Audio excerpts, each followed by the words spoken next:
And welcome back to the Hot Lap. Sensational moments at the Canadian Grand Prix as both McLaren teammates collided. Well, technically, I guess. If you want to be right, Lando Norris arguably collided with both his talent and Oscar Piastri. Lando, you are a lot better than that. Normally, today, yes, you weren't, but to be fair, he held his hands up straight away. What does this collision mean? How did it happen? And what's the reaction, basically, from both drivers? We're going to be looking at that, as well as the race results itself. George Russell winning that Canadian Grand Prix, and a big double thumbs up for a certain first podium for Kimi Antonelli.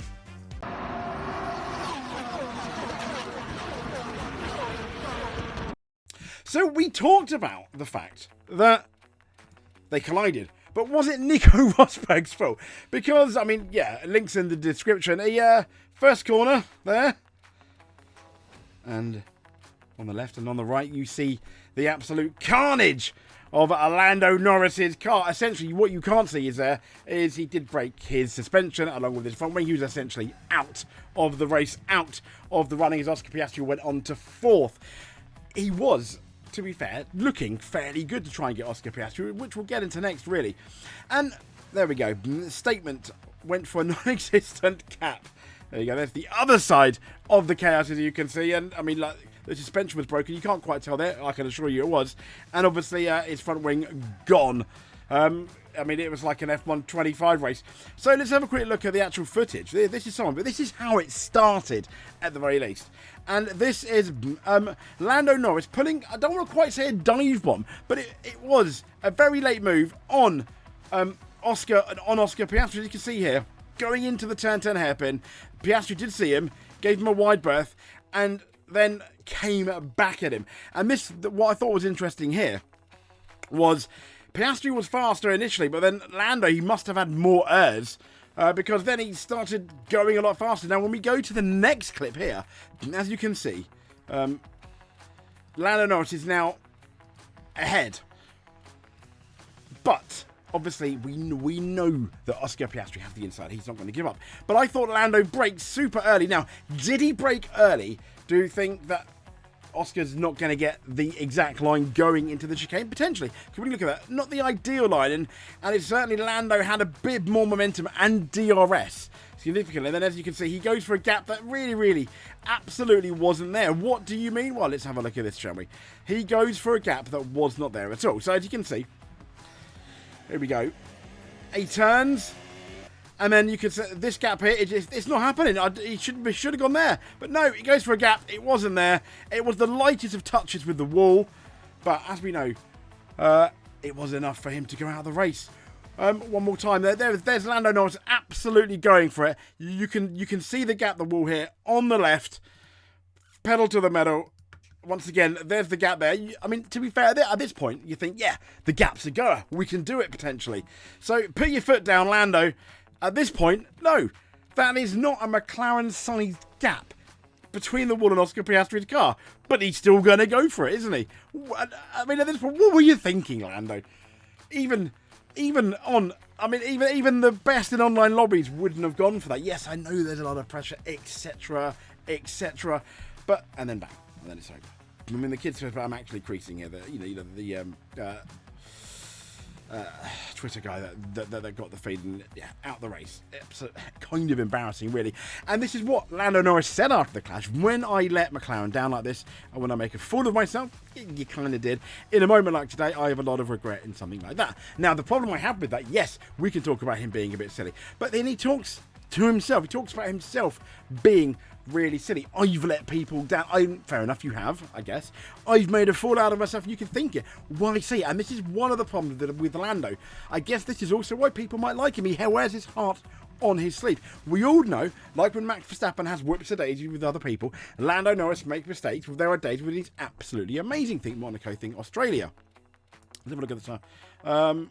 Yeah, so this was Oscar Piastri's reply to that whoopsie-daisy, though. Let's listen to this. Then just talk me through that moment. He's obviously admitted full responsibility. He did admit full responsibility. Yeah, I mean, I obviously haven't seen it, so I don't really know. I was defending the inside and then felt a small touch, and that's honestly all I have at the moment. So yeah, obviously a shame for the team. It is.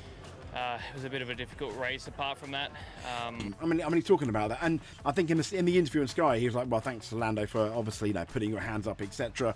Well done." And to be fair to Lando, yeah, that's really nice.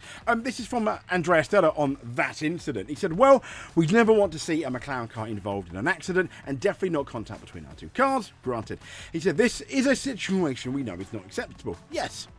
At the same time, he said, "We appreciate that Lando immediately owned it. He raised his hand, as you said, and apologised to the team. For us, that sort of resets the situation." Now, the difference between this and another one we'll probably talk about in a bit is it was not really a teammate clash. It was just Lando misjudging. It wasn't, it wasn't like your typical clash in battle. Think, for example, 2016, Nico Rosberg and Lewis Hamilton.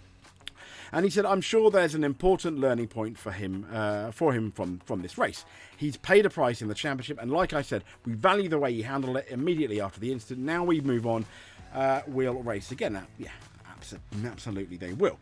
And we'll talk about George Russell winning in a bit. But yeah, I mean, to be fair to Lando, I don't really know what more. I don't know what more he could have done, if I'm honest. I mean, there he is. I kind of feel sorry.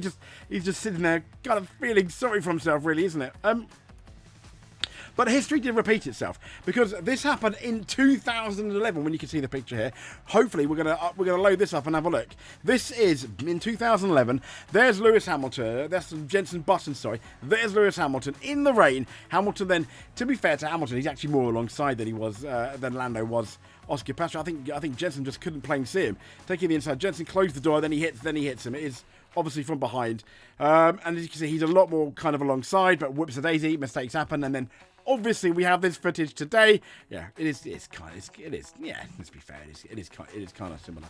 Let's not forget though that the winner of the race, an absolutely amazing drive from George Russell himself from pole position, controlled it. Verstappen was about half a second behind at points in the DRS, but whatever they did with that Mercedes setup, coming out of that hairpin, going down like the main DRS straight, that long straight before the chicane at the end of the lap, George Russell, his traction, his drivability with that engine is absolutely amazing, given also the fact that I think they lowered their downforce levels a bit and were really, really fast in the straight line, making it very difficult to overtake. And this was your top 10.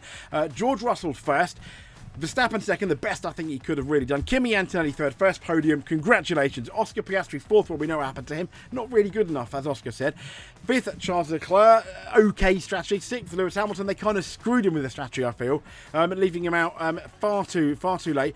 Seventh, Fernando Alonso. Eighth, Nico Hülkenberg. Ninth, Esteban Ocon. And 10th, Carlos Sainz. And what do I mean by Lewis Hamilton? Well, we'll get to that. We'll get into that in just a second, because I want to congratulate Kimi Antonelli in what is his first podium in Formula 1. It's always special. You're never going to forget your first time.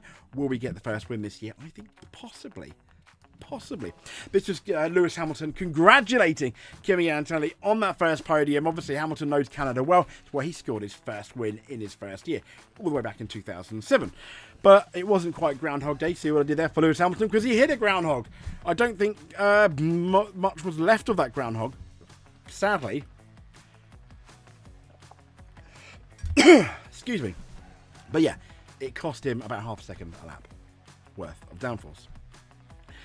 But not only that, Lewis Hamilton's strategy, they pitted him far too early, and he came out in traffic, and that completely destroyed his race.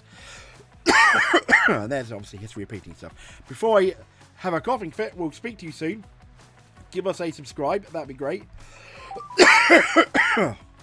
And we'll see you soon. See you later.